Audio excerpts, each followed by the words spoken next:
In part one of this reverse hyper series, I gave you my experience, the reason for my experience, and why I don't prescribe them for my clients. In this part two, I'm going to tell you who I've seen the reverse hyper help and why, and how to execute the single and double leg hyper for potential posterior chain work, which it is a great machine for, just not so good for the back in my opinion. Keep in mind, just because a movement or stimuli feel good at the time, this can be due to the stretch receptors. I quote from the medical dictionary, action potentials initiated in the stretch receptors are propagated to the spinal cord by afferent fibers. The receptors are specialized regions of sensory neurons located in the dorsal root ganglia just outside the spinal column. These feel-good sensations can last 15 to 20 minutes, then you tighten back up. Your feeling better needs to last for hours and not minutes. Then I'm going to go and tell you what I prescribe instead of the reverse hyper for my athletes and my average Joes. My name is Brian Carroll. I'm a McGill certified practitioner living in Jacksonville, Florida. I've also been a certified massage therapist since 2003. What I'm giving you today is not medical advice. However, what I am giving you is real-world validity with things that I've experienced. I've learned from Dr. McGill as we wrote together a Gift of Injury, as we went from daily pain to being the first person to squat over 1,300 pounds. My goal is to show you that I've tried these different things. I have experience with them. I've failed with them. Now that I've taken a dump on the reverse hyper, which again is no personal attack on anyone, and if you do it and your back doesn't hurt you or it fixes you, then great.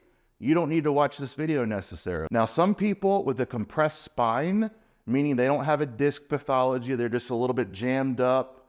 Maybe they have a little bit of a compression intolerance, but they don't necessarily have a back pathology or not anything that would register on an MRI or something that bothers them.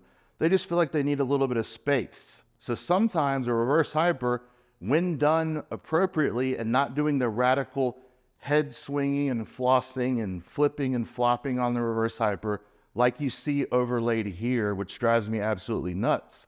People don't understand that when you move your neck back and forth, you're moving the spinal cord up and down and pulling on it. When you extend the leg, you're actually pulling on it from below, and when you flex your neck, you're pulling on it from above. If you have a disc fragment in the canal, you could be further dragging and creating more nerve drag on this disc, which isn't going to help you. Now, someone with just a compressed spine, to do a little bit of traction, that can be helpful. But if you have any type of a facet, disc, or nerve injury or damage, I would advise getting away from it. But those of you with a little bit of a tight back every once in a while, if it works for you, then great. But if your back pain stays the same or begins to become worse, you probably need to shut down the reverse hyper. And this is the case for many people that I work with. I don't ever program it with people. When people want to proceed ahead with reverse hyper, they might do a modified version of one leg swings, but I always suggest against it for people with back pain. Brian Carroll here, PowerXStrength.com owner. I want to tell you really quick about our CBD line. Our CBD is 100% CBD isolate derived from hemp.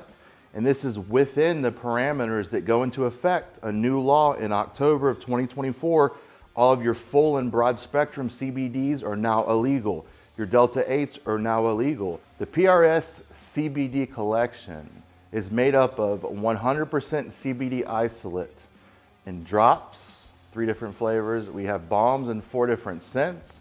We have gummies in 5 different flavors. And most recently added to our roll-on collection to go along with CryoFreeze is Heat Wave. 1,000 milligrams of CBD isolate with a heating, soothing formula that's gonna help you rub away muscle soreness and pain. Use code YT1306 at checkout to save 20% off your CBD order.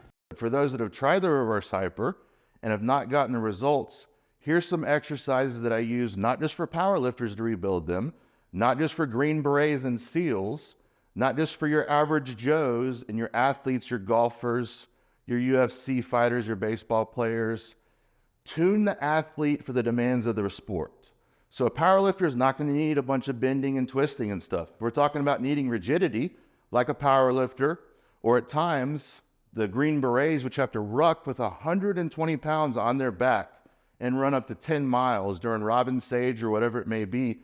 These are the people that are going to need to be able to withstand shear on the extensors of the back muscles and be able to load with compression. So what I have them do instead of a reverse hyper, like I know a lot of SEALs and Berets do reverse hypers, but they also have a high rate of disc bulges. What we do instead is have them do a plank, a front plank, a side plank, suitcase carries, static hold, not a reverse hyper, but actually a back extension held for time can be very helpful when it's appropriate, but not while someone's sensitized and wound up with pain. The whole thing that we do as a certified McGill practitioner is we remove the cause, we build more pain-free capacity, then we slowly start introducing things, stimuli, movements, exercises that will make them more robust to get them back to the end goal. Thank you so much for watching today. If you like what I'm doing, please like this video, subscribe to my channel, Brian Carroll 1306, share this video, and tell someone about this video that you watched today, and have a great day.